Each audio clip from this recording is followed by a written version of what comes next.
Today, Ted will discover that Richmond's unbeaten run has been hiding a locker room quietly falling apart. The attackers, defenders, and midfielders will be stuck in their own cliques, and when that argument finally erupts, Ted will scrap practice and drag the whole squad into the last place they'd expect: pub quiz night. At the same time, Keeley and Rebecca will meet Zelda Southport, an uncompromising investor in women's sports whose money and advice could take Richmond to another level. But Rebecca will uncover something in Zelda's past that turns a dream deal into a dilemma. Roy, meanwhile, will ask Keeley for another chance. Her answer will come with a challenge: 10 proper dates first. Roy will try to blitz through the list as fast as he can, only for one night at the bar to take a turn he never sees coming. And at the Crown and Anchor, Ted's trivia experiment will start about as badly as you'd think, even with Coach Beard quietly acing every round. The cliques will stay divided, new rivals will enter the picture, and a few insults will push the entire night towards something much bigger than a quiz. By the time everything collides, Richmond's players, coaches, and leadership will all be dealing with consequences nobody planned for. To understand how the night gets that far, we need to go back to the beginning. The episode opens with Trent Crimm interviewing Dr. Sharon Fieldstone on Through the Laces, and Dr. Sharon gives Ted's story its stakes before Ted even appears. Once a coach loses the dressing room, she explains, the team can start falling apart from the inside. Richmond's results look healthy, the locker room does not. After the latest match, Ted and Coach Beard wait outside while the AFC Richmond women's squad finishes changing. When the room clears, Ted steps in to congratulate them.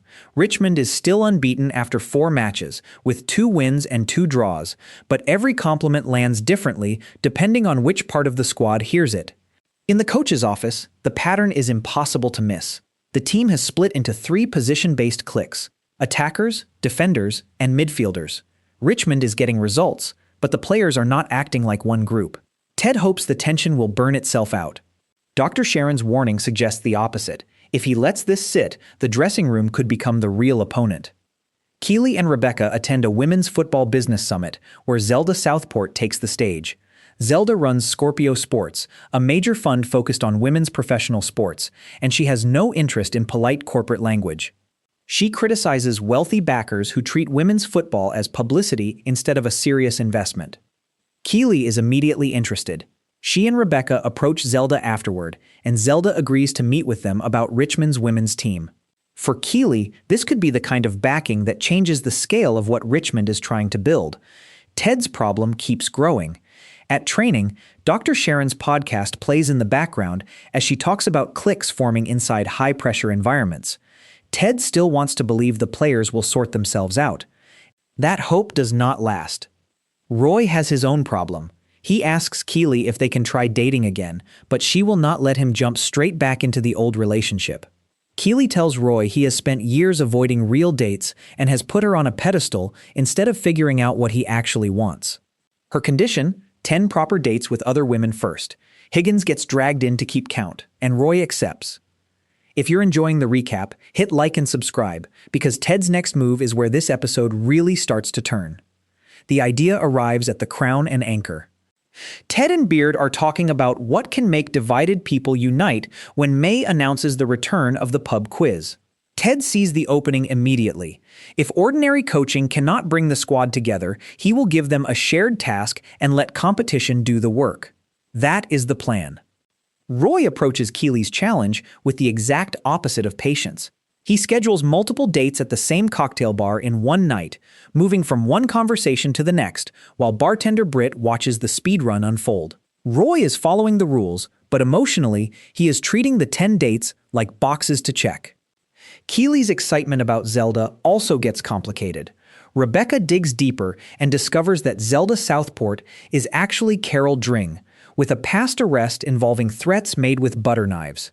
Keeley does not think that history should automatically kill the opportunity. Rebecca sees a warning sign. Their business opportunity has become a test of how much risk Richmond is willing to accept.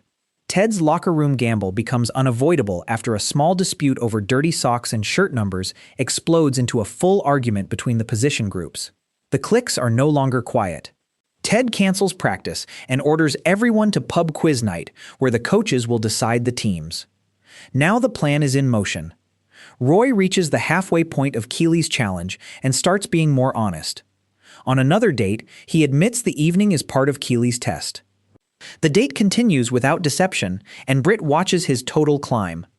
At the Crown and Anchor, Ted's experiment begins almost exactly as badly as you would expect. The attackers, defenders, and midfielders still sit apart. Nobody is suddenly inspired to become best friends. Coach Beard, however, is in his element, tearing through trivia answers before the rest of the coaches can catch up. The night only starts to shift when the players stop being forced to connect. During a break, people from different cliques begin talking about films, conspiracy theories, and shared interests. For the first time, the position labels matter a little less. Keeley and Rebecca also find their way back to the same side. Away from the office, Keeley explains that Rebecca helped deepen her love of football and that challenging each other is part of how they keep Richmond moving forward. Their larger goal becomes clear again. They want the women's team playing at Nelson Road in front of a full stadium. Then Ted's plan gets the ingredient he could never have designed. A table of arrogant men starts mocking the Richmond players and dismissing women's football. Suddenly, the squad has something stronger than its internal rivalries, a common enemy. Roy's night turns for a completely different reason. After growing closer to Britt, he ends up with her in the bar's back room, where a romantic moment is cut short when his damaged knee gives out. Roy collapses in severe pain. Keeley and Rebecca keep thinking bigger while testing dramatic entrance smoke on the pitch. The stadium idea is no longer just a dream, they are starting to picture it. The pub quiz reaches sudden death, with Richmond's players facing the same men who have been insulting them. The final category is children's books, and the question asks for 5 things mentioned in Goodnight Moon. This time, nobody stays inside a position group. The players combine what they know. Lizzie's memory completes the answer, and Richmond wins together. For a few seconds, Ted's plan looks perfect. Then one of the losers accuses Richmond of cheating and pours beer over Gemma. The response is instant. The entire squad jumps in, and the Crown and Anchor erupts into a full bar fight. Ted wanted one team. He gets one, just not in the form he imagined. Roy is examined for the knee he has been trying to ignore. Dr. Beaumont quickly realizes this is not a new injury. Roy has been living with serious knee pain for 5 years and relying heavily on ibuprofen instead of properly dealing with it. An MRI is ordered. The pub fight creates its own consequences. Keeley gets word that Ted and the entire squad have been arrested and taken to Richmond Police Station. At almost the same moment, one of the stadium's smoke tests goes spectacularly overboard. Inside the station, Ted finally sees what the pub quiz accomplished. The players who could barely tolerate one another earlier are now singing, laughing, and celebrating together in a cell. The cliques are gone. Ted's plan worked, just through a route no coach could have put on a whiteboard. Roy's hospital visit also leaves him with an unexpected possibility. After the consultation, he wants Dr. Beaumont's phone number. Keeley's challenge has pushed him somewhere less predictable than simply finding his way back to Keeley. Then, Zelda arrives at the police station. She uses her influence with the chief constable to get the Richmond group released without charges. Rebecca's doubts about Zelda remain, but Zelda has now helped the club at the exact moment Richmond needed it. Before the night can settle, Higgins arrives with another surprise. AFC Richmond women have drawn Chelsea at home in the next round of the FA Cup. The newly united squad erupts. Ted sends the players jogging back to the pub to help clean up their mess, while Rebecca and Keeley turn to what comes next. Rebecca makes the decision that raises the stakes for the season. The Chelsea match will be played at Nelson Road.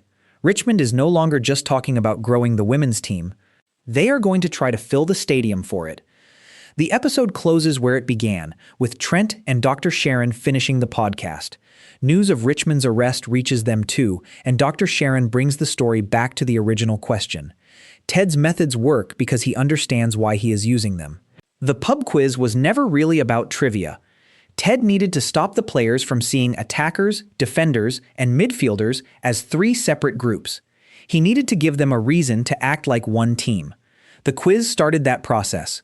A common enemy finished it. By the end of the night, the unbeaten record finally has a united locker room behind it. Keeley and Rebecca have a bigger vision for Richmond. Roy's attempt to rush through 10 dates has opened an unexpected new path, and the FA Cup has handed Ted's newly bonded squad its biggest test yet: Chelsea at Nelson Road.